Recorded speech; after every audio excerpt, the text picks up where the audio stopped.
부모라면 누구나 자녀들이 구하는 대로 주고자 하는 마음이 있습니다. 자녀들이 원하는 것은 아낌없이 주려고 할 것입니다. 이게 부모 마음이겠지요. 다만 그것이 그 아이들에게 해가 되지 않는다면 결코 주지 않을 것입니다. 다시 말해서 아이들이 구할 때 그것이 그 아이에게 유익이라고 생각할 경우에 부모들은 자녀에게 더 풍성한 것을 아낌없이 주게 되는 것입니다. 그러나 육신의 부모는 아무리 노력해도 자녀들의 마음을 다 채우지 못합니다. 그들이 요구하는 것을 만족하게 채워줄 수도 없습니다. 하지만 하나님은 다르지요. 하나님은 우리들의 모든 것을 채우시고 구하는 대로 다 주십니다. 넉넉히 주시며 더 풍성히 주시는 분이십니다. 오늘 우리는 기도에 대한 말씀을 함께 나누게 될 텐데요. 오늘 이 말씀을 통하여서 우리 하나님이 어떤 분이시며 또 우리가 어떻게 주님 앞에 나아가야 하며 그 하나님께서 우리들에게 무엇을 주시는 분이신가를 깨닫는 귀한 시간이 되기를 간절히 바랍니다. 오늘 말씀은 우리가 너무 잘 아는 말씀 중에 한 부분인데요. 기도를 가르치시는 중에 나누신 말씀입니다. 먼저 주님은 우리들에게 구하고 찾고 두드려야 한다고 말씀하시면서 이렇게 기도해야 된다고 가르치십니다. 그 예가 밤중에 떡을 구하러 간 친구의 이야기입니다. 여행 중에 갑자기 예기치 않게 들른 친구를 대접해야 되는데 마침 집에 대접할 떡이 없어서 당황하여 한밤중에 떡을 구하러 또 다른 친구에게 가게 됩니다. 늦은 밤에 문단속을 다 하고 마침 이제 아이들도 침실에 누워서 이제 막 잠을 청할 때에 친구에게 찾아가 떡을 구한 것입니다. 우리 생각에 친한 친구라고는 하나 이제 막 잠자리에 들려고 했다면 얼마나 귀찮고 또 무례하다 생각했을까요? 하지만 동방 문화 속에서 손님을 접대할 책임은 아주 중요한 일로 여겨졌고 당시 이스라엘 사회는 우정 관계가 맺어진 사람이 친구의 요구를 들어주지 않는다면 수치를 당하는 사회였기 때문에 예를 들자면 다시 문을 열어준다든지 준비하는 일로 인하여서 잠자리에 누웠던 아이들이 잠을 깨는 것 등은 정말 사소한 일에 속하였던 것입니다. 그러니까 이 예화를 듣고 있던 청중들은 이 이야기를 듣자마자 그 친구는 당연히 떡을 받아서 갈 수 있었겠구나 라는 것을 생각할 수 있었다는 것이지요. 더 나아가서 예수님은 구하는 사람이 포기하지 않는다면 이 예화 속에서의 친구와 같이 친구를 위해 불편함을 무릅쓰고 일어나 도와주는 것처럼 우리가 포기하지 않고 기도할 때 자기 백성들을 돌아보시는 주님이 더욱 그를 도와주실 것이라는 말씀을 전해주고 있는 것입니다. 성경에서는 간절히 청하다라는 이 간청함이라는 긍정적으로 해석할 수 있는 단어를 쓰고 있는데요. 사실 이 간청함이라는 헬라어 단어는 후안무치한, 뻔뻔함, 파렴치한이라는 부정적인 뜻으로 사용됩니다. 그러니까 이 단어로 간청하는 친구의 행위를 수치심을 상실한 상태라고 말씀드릴 수 있겠지요. 당시 사회가 명예를 최고의 가치로 여겼던 것을 비추어 보면 수치심을 상실하는 것은 본인에게 매우 치명적인 일일 수 있습니다. 하지만 예수님은 지금 이 친구의 태도를 말씀하시면서 한밤중에 온 가족이 잠자리에 들려는 그 순간 찾아와서 떡을 구하는 수치심 없는 뻔뻔함이 우리 기도의 태도에 필요하다는 것을 먼저 말씀하고 있는 것입니다. 그리고 이런 태도를 통해 간구하는 자가 그 간구하는 것을 받을 수 있게 된다고 말씀하고 있는데요.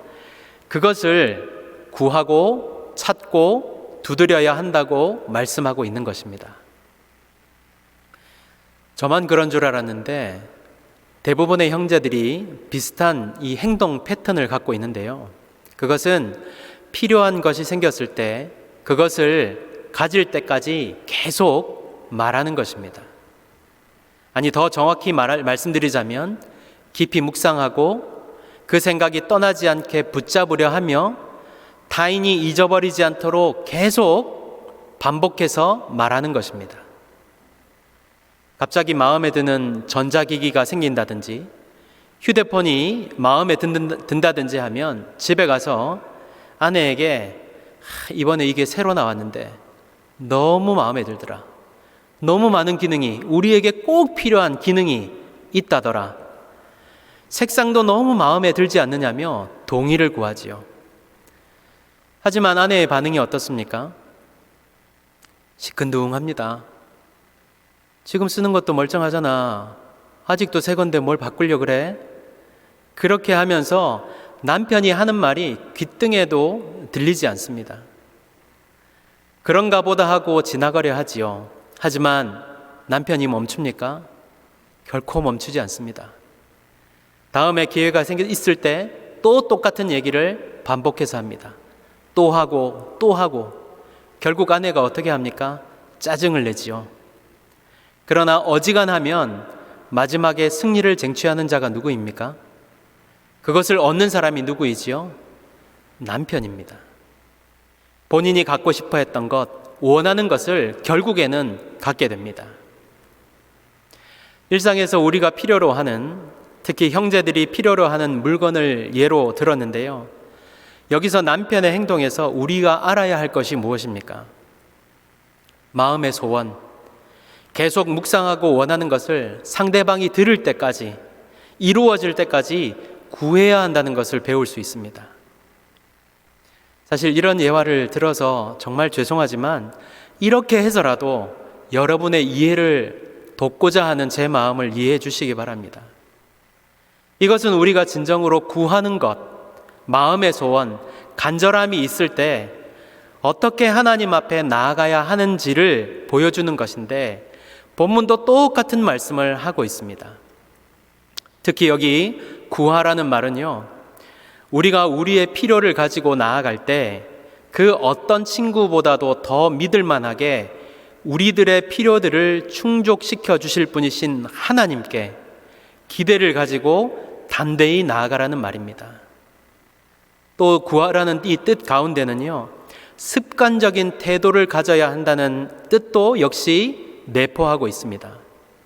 이 말은 우리들에게 기도에 있어서 포기하지 않는 기대와 함께 습관적인 태도를 촉구하는 뜻을 담고 있는 것입니다. 그러니까 예수님의 제자된 우리들은 누구나 하나님 앞에 습관적으로 기도하고 간구하여야 함을 말씀하고 있는 것입니다. 이어 찾는다는 말이 나오는데요. 이 찾는다는 말은 어떤 대상과 분리된 상태를 전제하고 있습니다. 우리는 죄로 말미암아 하나님과 분리되지요. 시편 66편 18절 말씀에도 내가 나의 마음에 죄악을 품었더라면 주께서 듣지 아니하시리라고 말씀합니다. 그러니까 하나님을 찾는다는 것은 하나님을 두려워하며 회개한다는 뜻을 내포할 것입니다. 그리고 우리가 그렇게 하나님을 찾으며 나아갈 때 찾게 될 것이라고 말씀하고 있습니다. 예레미야 29장 13절에서 너희가 온 마음으로 나를 구하면 나를 찾을 것이요 나를 만나리라고 말씀합니다. 예전 성경에는요, 전심으로 나를 찾고 찾으면 나를 만날 것이라고 말씀하고 있습니다. 여기서 우리가 확실히 알 수 있는 것은요, 하나님은 하나님을 찾는 자들을 기다리고 있다는 것입니다. 그래서 우리가 전심으로 하나님을 찾을 때 찾게 되고 만나게 될 것이라고 말씀하고 있는 것입니다. 마지막으로 두드리다라는 말은 마치 한밤에 대문을 두드리는 모습을 연상케 하는데요. 지금은 그렇지 않지만 우리 예전에 어렸을 때 일을 생각하면 어느 집에 밤중에 누가 와서 대문을 쾅쾅쾅쾅 이렇게 두드리면 그 주위의 집들이 어느 집에서 그렇게 대문을 두드리는가 하고 다 알 정도였습니다. 그러니까 그 이 말은 한밤중에 친구의 집 대문을 두드려 온 동네 사람들이 깨어 누구인가를 알 수 있을 정도로 뻔뻔스러운 대담함이 기도하는 자들에게 필요하다는 것을 말씀하고 있는 것입니다. 그리고 우리가 이렇게 구하고 찾으며 두드릴 때 하나님은 우리들에게 받고 찾으며 열어주실 것이라는 것을 말씀하고 있는 것입니다. 여러분은 지금 무엇을 구하고 계십니까? 여러분의 간구함 안에는 체면, 눈치, 이런 것들이 있지 않으십니까? 그래도 사회적 지위와 체면이 있어 주님 앞에 나아가지 못하고 있다면 이제 그 모든 것들을 다 내려놓고 간절한 마음으로 하나님을 찾고 하나님 앞에 나아갈 수 있게 되시기를 바랍니다. 또한 죄로 말미암아 쓰러지고 넘어지며 또다시 나아가려 할 때 드는 정죄함에 너무 뻔뻔하다는 생각이 들 때에도 무릅쓰고 회개의 자리로 나아가는 여러분이 되시기를 바랍니다. 무엇보다 들으실 때까지 구할 수 있는 습관을 가지시길 바랍니다. 이 기도는 안 들으실라나 보다, 응답하시지 않으실 건가 보다 지레 생각하여 포기하지 마시고 끝까지 습관을 쫓아 기도했던 우리 주님과 같이 기도의 자리에서 주님을 만나는 저와 여러분이 다 되어주시기를 간절히 바랍니다. 무엇보다 주님은 지금도 하나님을 찾는 자들을 찾고 계십니다. 지지난 주일 18년간 혈루병을 앓던 여인이 간절함으로 또 위험을 무릅쓰고 주님 앞에 나아갔을 때 그녀의 부르짖음이 그녀를 구원했다는 사실은 오늘 우리가 왜 기도해야 하는지를 말씀하고 있는 것 아니겠습니까? 그러므로 저와 여러분 모두가 기도의 자리에서 주님을 만나며 응답받는 기도의 사람들이 다 되어주시기를 간절히 바랍니다. 그런데 하나님께서 이렇게 우리가 구해야 할 것을 말씀하시면서 반드시 주시겠다고 하는 이유가 무엇일까요? 무엇 때문에 이토록 자세히 기도에 대해서 가르쳐 주고 계시는 걸까요? 세상에도 마음을 다해 구하고 찾고 두드리는 사람들이 많이 있습니다. 마음의 소원을 두고 목표를 위해 또 간절함을 갖고 구하는 사람들이 정말 많이 있습니다. 하지만 지지난주에도 말씀드렸지만 간절히 찾는다고 해서 찾아지는 것은 아니지요. 소원한다고 해서 이루어지지 않습니다. 왜입니까? 구하는 대상이 틀렸기 때문입니다.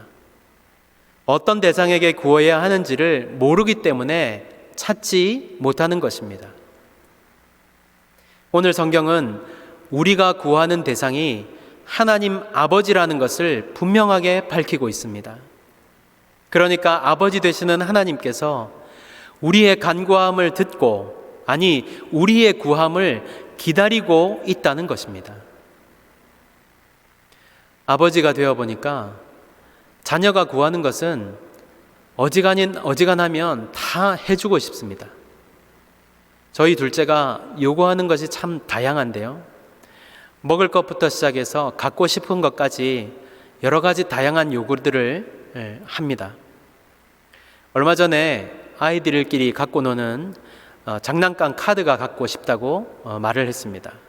그런데 그 얘기를 몇 날 며칠 고민을 하듯 이건 이래서 안 되고 저건 저래서 안 되고 이거는 갖고 싶은데 비싼 한정판이라서 가질 수가 없고 안 되겠지, 혼자서 막 이렇게 얘기를 하지만 제가 다 들을 수 있도록 그래서 그렇게 혼자서 중얼중얼 하더라고요. 결국 어떻게 됐을까요? 제가 그것을 사줬을까요? 안 사줬을까요? 사줬지요. 그리고 다 경험하셨겠지만 실컷 사줬는데 얼마 갖고 놀지도 않아요. 지금 그게 어디가 있는지도 잘 모르겠습니다.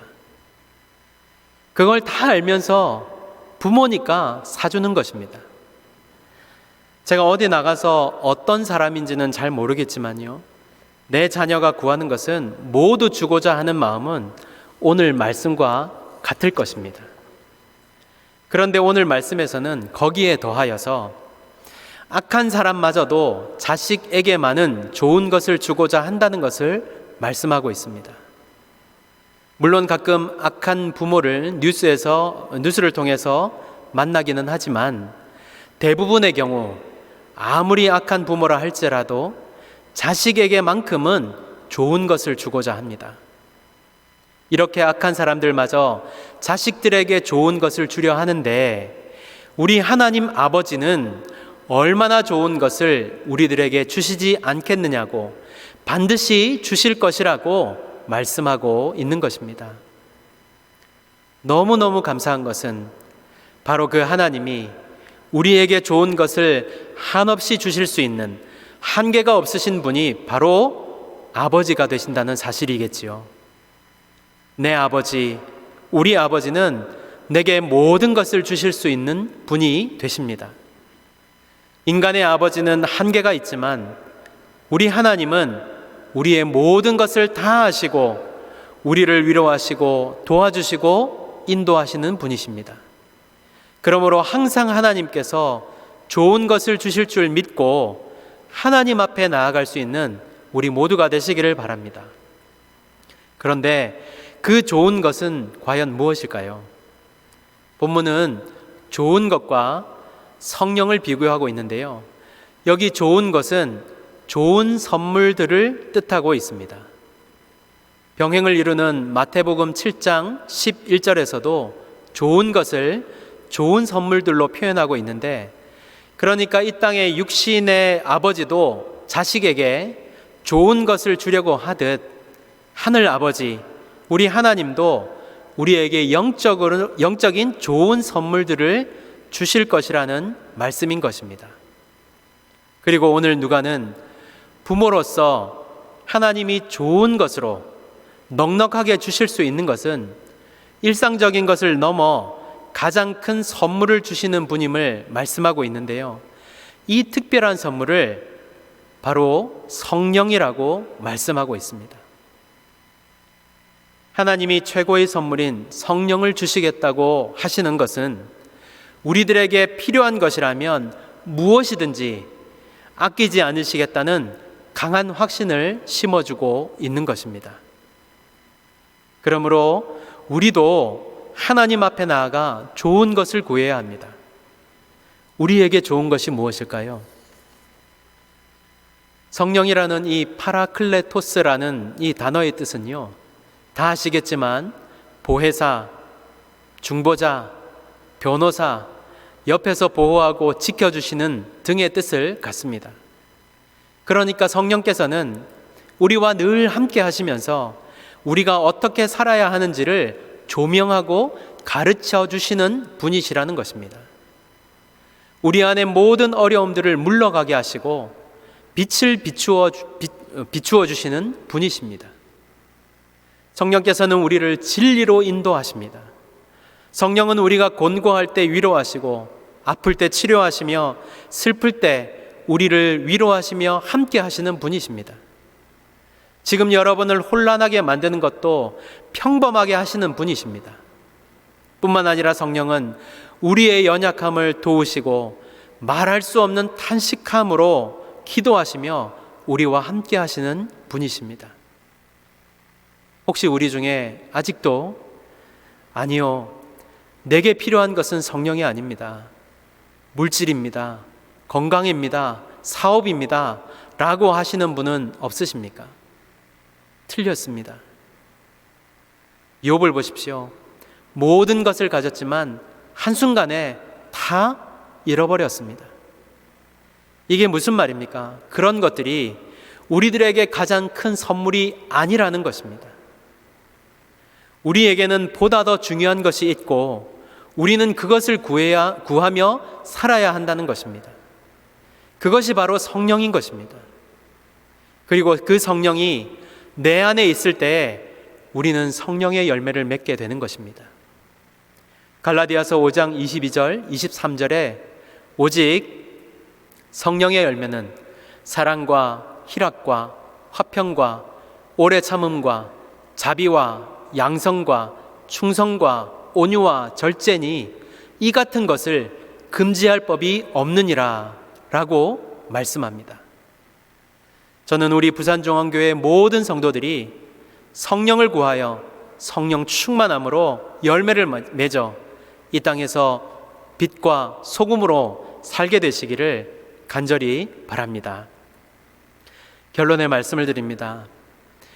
이 땅의 부모님들이 그러하듯 하나님은 진실로 우리의 아버지가 되셔서 우리에게 가장 좋은 것, 최선의 것을 주시는 분이십니다. 주시기를 원하시는 분이십니다. 그러므로 우리는 하나님 앞에 나아가 구하고 찾고 두드려야 합니다. 그럴 때 하나님은 우리의 간구에 필요를 채우시고 우리와 함께 하시며 도와주실 것입니다. 무엇보다 성령을 구할 때 우리에게 성령을 주셔서 성령 안에서 행하도록 하실 것입니다. 하나님은 구하는 자에게 자신을 주는 일을 거부하지 않기 때문에 작은 필요까지도 구하기만 한다면 받을 수 있을 것입니다. 2021년 이 한 해에 하나님 앞에 나아가 간구하며 응답하심을 받고 무엇보다 성령을 선물로 받아 성령 충만한 삶을 사는 저와 여러분이 다 되어주시기를 간절히 축복합니다.